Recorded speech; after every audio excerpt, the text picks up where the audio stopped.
Coming up on Beach TV News. The government shutdown is finally over. Both the House and Senate have passed a funding bill ending the longest shutdown in U.S. history. Plus, travel chaos as thousands of flights across the country are still facing delays and cancellations despite a potential deal. Could your travel plans be impacted? And, thinking AI can replace hard work? Kim Kardashian learned that lesson the hard way. Why the megastar is now encouraging her millions of followers not to take shortcuts. All that and more next. Beach TV News starts now.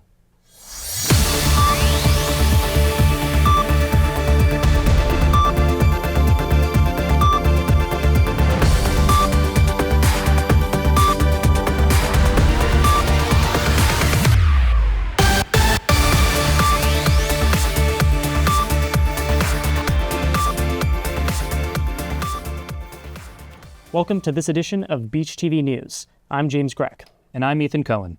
Beach TV News is brought to you by the broadcast journalism students at Cal State Long Beach. We begin tonight with a sign of relief for many Americans. The longest government shutdown in U.S. history is over, at least through January. President Trump has signed a funding bill after passing through both the Senate and the House, ending a 43-day stalemate that froze federal agencies and left workers without pay. The deal funds the government through January and reverses some layoffs ordered during the shutdown. It also promises back pay for federal workers and some programs, like food stamps. While other impacts of the shutdown may take longer to sort out, still the political divide remains. Lawmakers admit the deal is only a temporary fix, with no long-term solution yet on the table. And even with the new funding deal, many Americans are still wondering when their SNAP benefits will resume. The Supplemental Nutrition Assistance Program, or SNAP, provides food benefits to more than 42 million people nationwide. Payments were disrupted during the shutdown, and state officials warn it could still take days for funds to reach recipients, even after government operations restart. The government is working to restore full service, but has not yet released a clear timeline for when benefits will be processed. Advocacy groups say delays could create hardships for families who rely on SNAP to buy groceries. So what can families do while they're waiting for SNAP funding to return? BTVN reporter Nasai Rivas is live in Long Beach at a food bank with more details. Nasai? Thanks, news desks. A lot of headaches and uncertainty for Americans on SNAP since the start of November, especially here in Long Beach, where, as you can see behind me, people are lining up to get their free meal. The food bank I'm at today is the Long Beach Community Table, one of several locations in the city where people who are affected by SNAP cuts can come for free meals. This all started when the 42 million Americans who rely on SNAP benefits woke up on November 1st to a nightmare. The USDA had froze SNAP funding due to the government shutdown, the longest in U.S. history. The administration announced a new funding plan, reducing allotments on SNAP to 35% instead of the original 50% it had announced, according to the USDA. But even then, the new partial payments presents an enormous challenge for states, as implementing the complex plan would require a complete redoing of the system, according to NPR's report. This means funds might not arrive to households across the country in weeks or even months. Food banks like this one are stepping in to help families and individuals. But according to some food advocates, food banks might not be enough to replace SNAP.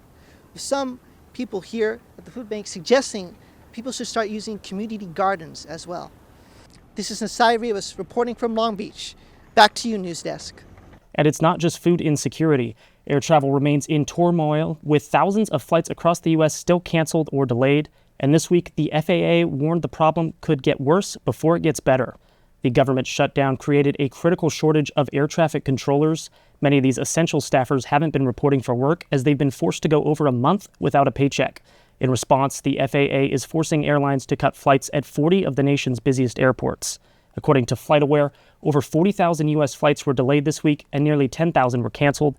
And with Thanksgiving travel just around the corner, travelers are bracing for a rough holiday travel season. And that chaos is spilling over into Southern California. At LAX, the shutdown's impact is creating major headaches for holiday travelers. BTVN's Jaime Rejaro is at LAX with more on what this means for local passengers. The FAA has announced to cut up to 10% of flights nationwide, meaning travelers could experience delays if the shutdown continues. Across the country, more than 1,900 flights have been canceled and over 5,500 delayed. Air traffic controllers and TSA staff are still working without pay, forcing the FAA to cut back on flights. Many travelers are left frustrated as the holiday season approaches. I'm concerned that just American airspace is just going to shut down at a certain point, and that would be awful. Kayla Ramirez says her sister's flight to Atlanta was delayed. The two couldn't meet up as planned, leaving Kayla to travel back to LA alone. She was coming from a different airport to Atlanta, and we were going to fly here together, and she missed her flight because her flight was delayed. Some travelers are taking extra precautions, showing up early to avoid the chaos after seeing it online. My flight's not till 4 o'clock, so I've come really early because I saw all over social media that it could be really bad. But it's not just travelers feeling the impact. The Southwest Airlines pilot told passengers directly the shutdown is making it harder for crews to do their I jobs. don't care what your political persuasion is, but you should really call your senator. Because I'll tell you, this is costing the airlines millions of dollars. And just think of 30 airplanes with one engine running. And it's going to take us at least 90 minutes to take off. As the government shutdown continues, travelers and airport staff are left wondering when or if lawmakers will reach an agreement. Reporting from Los Angeles, I'm Jaime Daro for Beach TV News. Thanks, Jaime. And although travelers have been facing delays and cancellations, the real burden has fallen on the workers who kept showing up, even without a paycheck. Well, Homeland Security officials are praising TSA agents and air traffic controllers in a big way. Workers who maintained perfect attendance during the shutdown will receive a $10,000 bonus. The bonus program comes as the government reopens under a short-term funding deal that runs through January 30th and ensures back pay for federal workers who went without paychecks. Both TSA officers and controllers are considered essential employees and were required to work throughout the shutdown. Officials say the bonuses are meant to recognize those who continued reporting to work despite difficult financial strain. Staffing shortages had led to long security lines and flight disruptions nationwide, but DHS says the workforce that did show up helped keep the system running. And now to the bombshell that's shaking Washington. A push to release the Jeffrey Epstein files has cleared a major hurdle. Congress now has enough signatures to force a vote. Newly sworn-in Democratic Congresswoman Adelita Grijalva provided the 218th signature this afternoon, triggering action of the long-delayed petition. The move paves the way for a House measure to complete the release of the Epstein files, documents the White House has fought for months to keep sealed. This vote now puts lawmakers on the record and forces Republicans to choose between standing with Trump or supporting the release of the files that could reveal new details about Epstein's crimes. House Democrats also released emails from Jeffrey Epstein, including a 2011 message in which he claimed Donald Trump had, quote, spent hours at my house with one of his sex trafficking victims. Well, the release of those emails also now confirms that the photo of former Prince Andrew with one of the victims is authentic, despite the royal family previously denying it. Andrew Mountbatten-Windsor, formerly Prince Andrew, is facing new scrutiny after the release of Jeffrey Epstein's emails. In one message, Epstein appears to confirm that the former prince was photographed with Virginia Giuffre, writing, quote, yes, she was on my plane, and yes, she had her picture taken with Andrew, end quote. That email directly contradicts Andrew's claim that he never met Giuffre or that the photo was doctored. Andrew, who has denied the allegations, reached an out-of-court settlement with Giuffre in 2022 with no admission of liability or apology. And speaking of Epstein, a prison whistleblower is claiming that Ghislaine Maxwell is receiving, quote, concierge-style treatment. At the minimum security prison camp she was transferred to in August, Democrats on the House Judiciary Committee say the whistleblower told them Epstein's accomplice gets custom-made meals, time with puppies, unlimited toilet paper, and access to computers. Prison officials have not confirmed the reports, but they've sparked outrage online, with many calling it prison luxury. Maxwell, convicted for her role in Jeffrey Epstein's sex trafficking ring, is serving a 20-year sentence. Maxwell is preparing to seek a commutation of her sentence, but the White House reports a pardon is not being considered at this time. Well, it's time for a short break, but up next. More on the deadly Philippines typhoon that caused millions to flee the area. Also, a sports betting controversy heats up as two MLB players are in hot water for their actions. All that and more next. I wonder if you know that I want the best for you. I know you're going through a lot. I wonder if you know that the big homie needs help too. You can't just rebound from everything. I know you've been grinding. Let's go. how long will you fight solo? I wonder if you know that we can get help. I wonder why we waited so long. I'm not wondering anymore. Love, your mind. Let's see how far we can go.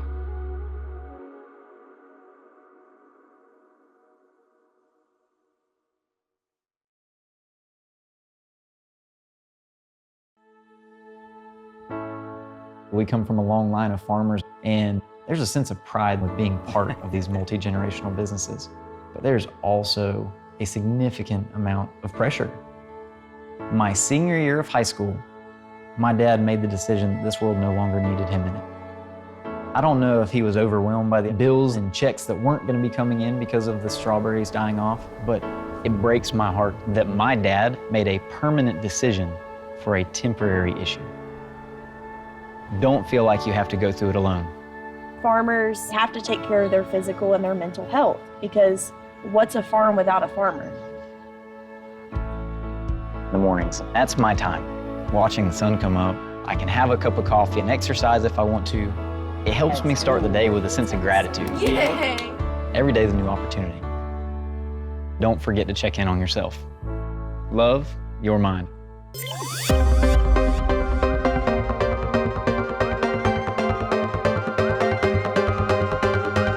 Welcome back. It seems that the Philippines just can't catch a break. The area has been rocked by not one, but 2 typhoons in 1 week. Here is Rafa Ramasiote with all the details. Thank you. It's time to dig into the effects of 2 powerful typhoons, some strong Israeli words, and China's spacecraft delay. Over 1 million people in the Philippines are fleeing their homes as Super Typhoon Fangguang made landfall in the country.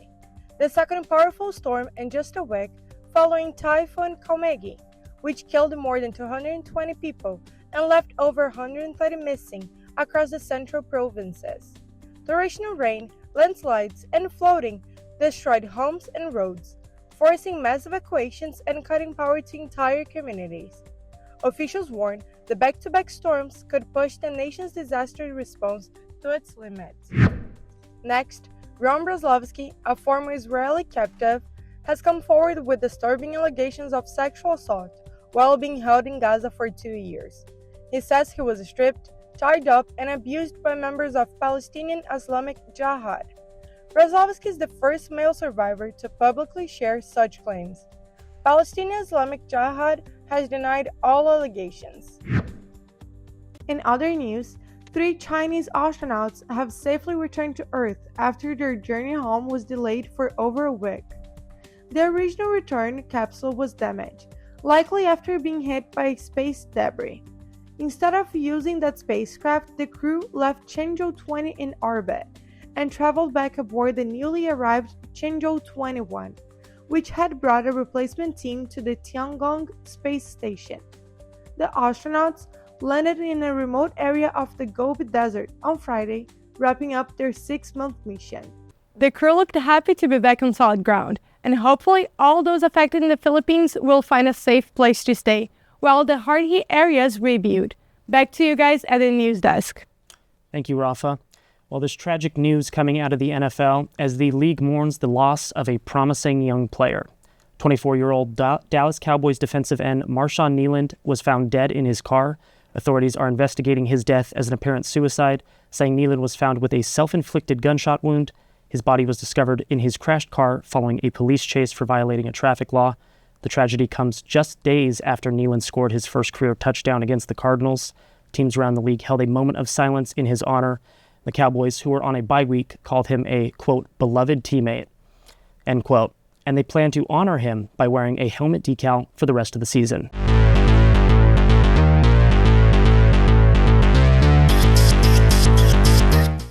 Our thoughts and prayers are certainly with Kneeland's family. As the sports world processes this tragedy, there is also other news making headlines tonight. Here is Mari Kebede. Thanks, Ethan. Yes, many more headlines to get to, from betting scandal that rocked the Cleveland Guardians to the Lakers' win streak coming to a halt and the Rams making a statement in San Francisco. Here's what happened. There has been some trouble on the mound. Two Cleveland Guardian pitchers, Emmanuel Clase and Luis Ortiz, have been indicted for allegedly rigging their own pitches to profit from betting. Prosecutors say they took bribes tied to prop bets. It's small wagers on things like pitch type and speed. The MLB's working with investigators, but it's still a major hit to the league's integrity. Ortiz's attorney made a statement saying that his client has never and would never improperly influence a game. Clase's attorney also mentions that his client has devoted his life to baseball and would do everything in his power to help his team win. And now over at the Lakers, their 5-game win streak came to an end and it wasn't pretty. The Atlanta Hawks are missing key players like Trae Young and Kristaps Porzingis, but still managed to stun Los Angeles. Atlanta came in quick, leading with a 17-point lead in the first quarter and never looked back. Mohamed Gay led the way with a career-high 21 points, 7 rebounds, and 7 assists. For the Lakers, Luka Doncic finished with 22 points and 11 assists, but turnovers and poor defense doomed them early. Without LeBron and Austin Reeves, the energy just wasn't there as the Lakers were down 122-102. The Los Angeles Rams made a big statement taking down the 49ers at home in San Francisco 42-26 in a NFC West showdown. Matthew Stafford threw 4 touchdowns and over 280 yards, pushing the Rams to a 7-2 on the season. LA jumped out early, scoring touchdowns on their first 3 drives to go up 21-0 before the Niners ended the first half with a touchdown. For the 49ers, Mac Jones once again filled in for the injured Brock Purdy and played well despite the loss, throwing 319 yards and 3 touchdowns and 1 interception. However, that untimely interception destroyed any hope for San Francisco to mount a comeback win. A former NFL Coach of the Year has been kicked out the door. The New York Giants have fired head coach Brian Daboll after a 2-8 start to the season. Daboll was named NFL Coach of the Year after leading the Giants to the playoffs in 2022. It was his idea to draft rookie quarterback Jackson Dart, who is favored to win Offensive Rookie of the Year. But the divorce was inevitable due to a tenure filled with several controversies and minimal success that saw Daboll finish with a record of 20-41 in 4 seasons. As the team navigates through the move, offensive coordinator Mike Kafka will take over as the interim head coach for the remainder of the season. Well, that's it for me. Back to you guys at the news desk. Thanks, Mari. Tough break about the Giants coach, but hopefully he lands on his feet. It's time for another short break, but coming up, who's stepping into Michael Jackson's shoes in his upcoming biopic? The actor is closer to the king of pop than you think. And this LGBTQ festival is back after 2 years, and our BTVN reporter has the first look. All that and more next. The thing that drives me every day as a dad is him. His real name is Darian, and we call him Day for short. Every day he's hungry for something. Whether it's affection, attention, knowledge. And there's this huge responsibility in making sure that when he's no longer under my wing, that he's a good person. I think the advice I would give is you don't need to know all the answers. The craziest thing was believing that your dad knew everything. So as a dad, you felt like you had to know everything. You had to get everything right. It's okay to make mistakes. Just do it from the right place. As long as it's coming from love, then, it kind of starts to work itself out. I want him to be able to sit back one day and go, we worked together, we did a good job. I'll say my kid's pretty dope. Being a cowboy, I don't know anything different from when I was 3 or 4 years old. I did tough things. I thought everybody needed to do tough things, and if you didn't, I didn't have time for it. I had a very successful career at a very young age, and life was fast. I was preparing physically. I wasn't doing anything mentally on the inside. And then I got hurt. I wanted to be better as a person, and I really dug into mental health. I start my day with 20-minute workouts. I live life 8 seconds at a time. Horses are so therapeutic. They know what you're feeling. When you're nervous, they're nervous. He won't say it back, but we're pals. I take a lot of responsibility in taking care of my kids, my family, and being there for them. You're gonna have tough days. Everybody does. Find a place to stop and just breathe. Love your mind.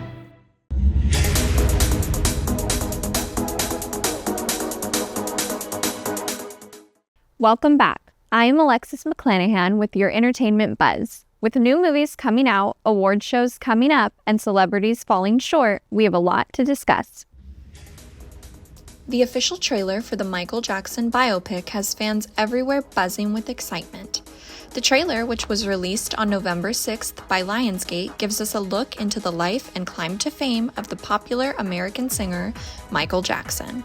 Jackson will be played by the late singer's nephew, Jafar Jackson. The film is set to be released on April 24th, 2026. Speaking of world-famous artists, two fan favorites have shocked music lovers everywhere.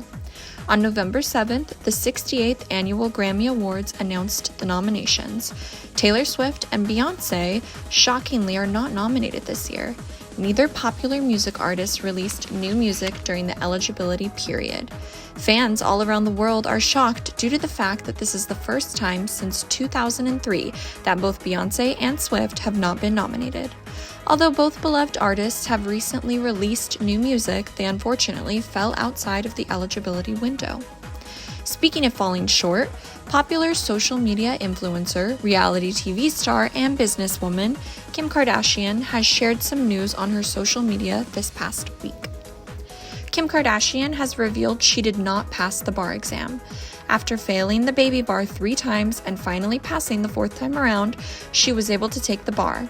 Kardashian, who took the exam in July of 2025, and on November 8th announced on her social media she unfortunately did not pass, placed some of the blame on ChatGPT, saying the AI website often gave her incorrect answers. She, however, has shared that she was very close to passing and that this has only motivated her further. The entertainment world never ceases to keep things interesting. That's all for me. Back to you guys at the news desk. It was a night full of cheers and weeps. This year's Rock and Roll Hall of Fame induction had it all. This year's inductees included Cyndi Lauper, Outkast, Soundgarden, and many more legendary artists. Lauper was inducted by Chappell Roan after a performance of her hit Girls Just Wanna Have Fun. Outkast shared an emotional speech on stage as Andre 3000 said, "Great things start in little rooms," referring to their humble beginnings. Soundgarden was inducted by Jim Carrey, as Carrey has been a longtime fan since the 90s. White Stripes' Jack White accepted the award on behalf of the duo after many expected Meg White not to appear. Salt-N-Pepa used their platform to draw attention to their lawsuit against Universal Music over their music being removed from streaming platforms, despite being honored with the Influence Award. And now over to the big screen, where film lovers celebrated a weekend of queer storytelling and community at Outfest. BTVN's Mariana Ramos shows us how the festival brought people together. The film festival, dedicated to amplifying the voices and the stories of the LGBTQ community, is back in Los Angeles for the first time in 2 years, and movie lovers have shown up with nothing but excitement for its return. Outfest Next took over the Los Angeles LGBTQ Center and Look Cinemas in Glendale to host a 4-day film celebration, showing 20 films ranging from features, shorts, and archival films. The festival was open to the public with the intention of creating a space for community to come together and enjoy queer representation in cinema. It brings people together from the LGBTQ community, but also from allies. Basically, they highlight stories that are not represented in the mainstream media. For queer filmmakers, Outfest Next is an opportunity not only to be showcased, but to have their art be celebrated as well. The queer community and their support is so integral to myself as an independent artist, and to get my work seen in our community is so important because I made it for queer POC just like me. The festival was born in 1982 and grew to become a booming annual event before having to take a step back in 2023 and suspend upcoming festivals amid financial struggles. But this year, the organization is back and rebuilding its future. I don't have all the answers, but right now as we rebuild, we can talk to all those different filmmakers or community members and say, you know what do you need from our organization? So that we can really look at building something that meets our community where it's at. Despite the struggles previously faced, staff, filmmakers, and attendees of Outfest Next remain hopeful for its future. Reporting from Glendale, this is Mariana Ramos with Beach TV News. What a great way to celebrate creativity. Speaking of which, our BTVN reporter Sherlyn Rodriguez took a tour of some of Long Beach's outdoor art scenes, which brings vibrant new splashes of color to the cityscape and has created more than 140 murals in the past decade. Long Beach, California is known for its vast culture. Over the past few years, the city has quickly become an outdoor gallery for urban art. Hidden throughout the streets of Long Beach, you'll find murals, some that have been here for years and others that have just been added to the collection. Each one has its own story, yet they all add richness to the culture of the city. Every year, Long Beach hosts Long Beach Walls, a mural arts festival that unveils a series of pieces throughout the city. Eric Michael, a local Venezuelan artist, painted a mural for this year's festival. And through simple colors and shapes, you could, convey or represent an entire community. They may not have the opportunity to do so, and it's just a way for us to stamp who we are as individuals and part of the larger group itself. Alongside Eric's piece, murals at the Marriott and Promenade were a part of this year's event. Long Beach Walls' mission is to bring art into public places and beautify the city. These paintings showcase the diversity of the city, You can always kind of connect it to your own personal culture, even though it might not be referencing that. And personality gets added to these neighborhoods, inspiring more art. Murals add to culture in the sense it's something beautiful and aesthetic to look at, but it also can, artists can talk about things that are personal to them, whether it be a specific culture or it be a specific idea. Next time you're in Long Beach, be sure to check out the art the city has to offer. In Long Beach, California, Sherlyn Rodriguez, Beach TV News. Wow, that one at the Marriott looks so cool, doesn't it? We can't wait to see what's next. We hope Long Beach can top LA to become California's new mural capital. Well, that's it from us. I'm Ethan Cohen. And I'm James Grech. Remember, you can be a part of the conversation. Head over to our social apps and let us know what you think about tonight's stories. From all of us at BTVN, good night, Long Beach.